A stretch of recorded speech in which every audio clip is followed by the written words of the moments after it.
Narada Bhakti Sutras. Now, therefore, the doctrine of devotion we shall expound.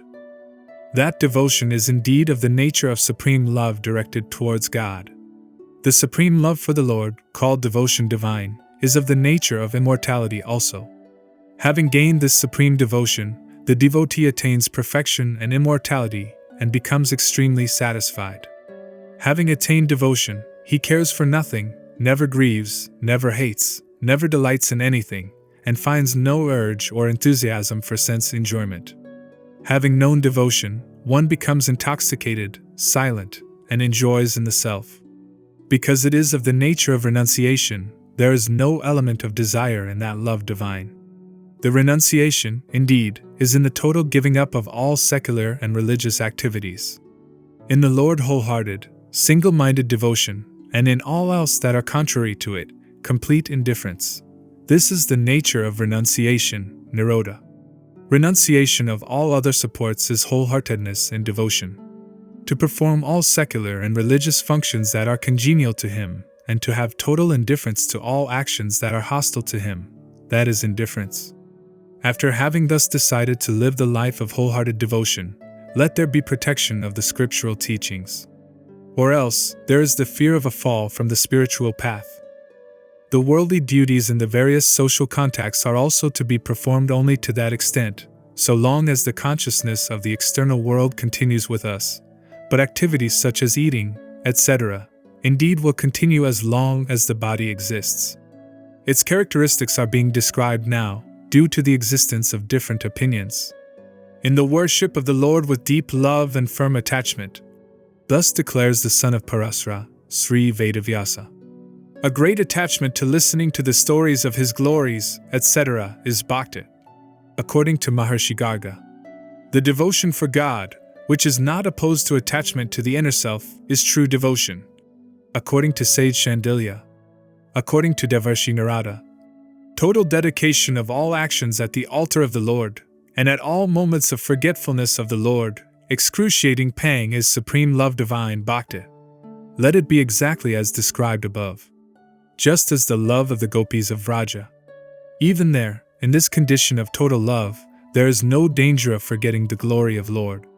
Love without the knowledge of his true nature is like the illicit love for the paramour.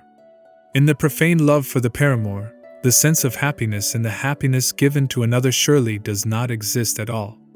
The supreme devotion, bhakti, is indeed, as a technique, even superior to the path of action, karma, the path of knowledge, jnana, and the path of disciplined contemplation, yoga. Because it is of the nature of the fruits of all yogas. Also, because of God's dislike for egoism and because of the love for meekness, devotion alone is superior. For the love divine, knowledge alone is the means. So say some acharyas. Mutually dependent, declare others. It bhakti is its own fruit. Thus say the sons of Brahma, the Creator. Because it is seen demonstrated as such in the examples of places and dinner, etc. Because of mere knowledge alone, neither the favor of the king nor the appeasement of hunger can ever happen. Therefore, that supreme love for God alone is to be sought after by seekers of complete liberation. Ancient teachers sing differently upon the means of developing this devotion in the human bosom. Indeed, the sources of devotion are explored and exploited fully through 1. Renunciation of sense objects and also by 2. Giving up attachments to being around. Also, 3. Through continuous tender and loving service of the Lord. Again, 4. By hearing and singing the glories of the Lord, even while engaged in the activities of the world. Primarily, pure devotion is gained, 5. Through the grace of great souls or 6. Through a little of the divine grace. To come in contact with a great soul is indeed extremely difficult. It is impossible to know them fully. Yet, it is infallible in its effect. Nevertheless, by the grace of God alone great souls are attained. Because between God and his devotees, there is no sense of difference. That alone is to be accomplished, that alone be accomplished. Evil company is only fit to be renounced by all means. For it is the cause for creating lust, anger, delusion, loss of memory, loss of discrimination, and ultimately our utter ruin. Though appearing as a ripple in the beginning, these, anger, lust, etc., by evil companionship can become an ocean. Who crosses Maya illusion? Who really crosses Maya? 1. He who gives up all attachments to sense objects. 2. He who serves the great devotees. And 3. He who renounces all sense of possession in himself. 4. He who keeps himself in a solitary place of quietude. 5. He who plucks off his bondage with the world by the roots. 6. He who goes beyond the influences of his goodness. 7. He who renounces all his anxieties for acquiring and maintaining. 8. He who relinquishes the fruits of actions. 9. Who renounces all egocentric actions, and thus 10. Becomes free from the play of the pairs of opposites. 11. He who renounces even the Vedas. And 12. Gains a pure unbroken flow of devotion. He crosses, indeed he crosses. He helps others also to cross. The nature of devotion is indescribable, indefinable. Like the taste enjoyed by the dumb. In some rare ones who are fit recipients, this pure love is found to manifest. This pure love, without attributes, without the poison of desires, every moment increasing, unbroken, subtlest, of the nature of sheer immediate experience. Having reached the supreme love, the devotee sees, feels, comprehends that alone, hears that alone, speaks of that alone, and thinks, contemplates upon that alone. The secondary devotion is of 3 kinds, according to the difference in the mental disposition of the devotee or according to the type of discontentment in the devotees. Then each succeeding one, each preceding one becomes the nobler, the greater. Then all other paths, yogas, devotion is readily available, easily attainable. Because love depends on no other proof, it in itself being of the nature of a proof, love is self-evident. Also because love is of the nature of peace and it is of the nature of supreme bliss. No worry or anxiety should be entertained at the worldly losses, as it is the nature of a true devotee to constantly surrender his limited self and all its secular and sacred activities to the Lord of his heart. Till such a consummate love is not gained or on attaining the consummate love, worldly activities are not to be abandoned. But certainly, we must diligently pursue love and learn to renounce our anxiety to enjoy the fruit of our activities. The seeker should not listen to descriptions of women, wealth, atheists, and enemies. Pride, vanity, and such other negative urges of the mind should be given up. Having dedicated all activities unto him, one should turn all his desire, anger, pride, etc., towards him alone.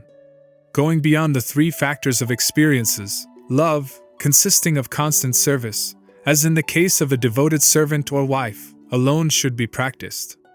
Devotees, whose sole, single goal is the Lord himself and whose single-pointed devotion towards the Lord is for its sake, are the primary, best. When they with throats choked with emotion, body covered with horripilation, and tears flowing down, converse with each other in broken words, they sanctify their family and tribe, nay, the very earth itself they come to glorify. They sanctify the sacred places of pilgrimage, add glory to actions, and lend authority to the scriptures. For they live absorbed in him. The past generations rejoice in their fulfillment, the divine beings in heaven dance in joy, and this earth itself becomes endowed with a spiritual savior. Among them, the perfected saints, there are no distinctions based upon caste, culture, beauty, family, wealth, or profession. For they are of his own nature divine. Vain disputation and discussion should not be entered into. Vain disputations are to be given up because there can be endless, diverse views and all mere arguments become ultimately inconclusive only. Books on devotion should be reflected upon, and their instructions must be pursued diligently. Waiting for a propitious time, when pleasure, pain, desire, profit, etc., are not troubling you, even half a second should not be wasted.